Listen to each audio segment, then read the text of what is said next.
Trump taunts North Korea, "My nuclear button is much bigger, more powerful." President Donald Trump on Tuesday taunted North Korean leader Kim Jong-un, warning Kim about U.S. nuclear capabilities as tensions worsen between the two nations. North Korean leader Kim Jong-un just stated that the nuclear button is on his desk at all times.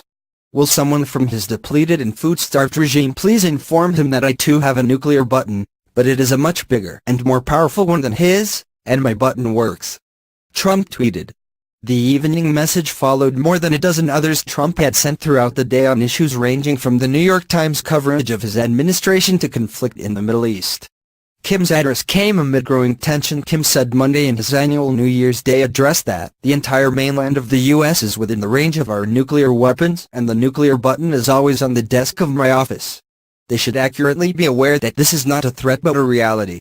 In the address, Kim also expressed the desire for a peaceful resolution with South Korea, a break from the aggressive language he used to threaten the U.S. Trump, as part of his Tuesday morning tweet storm, said the potentially warm gesture to South Korea from Kim is, perhaps, good news, perhaps not, and referred to sanctions and other pressures on North Korea. Press Secretary Sarah Sanders said at the White House news briefing that the U.S. approach to North Korea had not changed, that the U.S. continues to regard North Korea as a global threat and seeks an international solution while keeping all of our options on the table. Trump has repeatedly made statements about North Korea via Twitter. The president said it was a waste of time for Secretary of State Rex Tillerson to negotiate with North Korea, referring to Kim in the tweet as Little Rocket Man, shortly after the U.S. diplomat said he hoped to de-escalate the standoff through talks.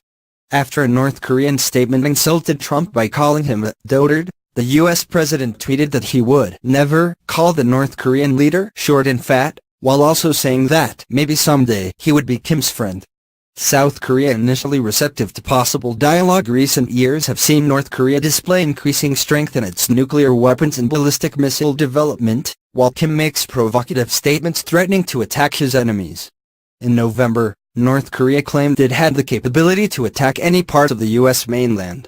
The UN Security Council has voted to ratchet up sanctions in response to the continued development of North Korea's nuclear program. Last month, the U.S. conducted another round of military exercises with South Korea, which Kim called for South Korea to end in his New Year's statement. But Kim's call for talks between the two countries at the beginning of the year struck many observers as noteworthy, and South Korean leadership has been receptive to Kim's potential openness to dialogue.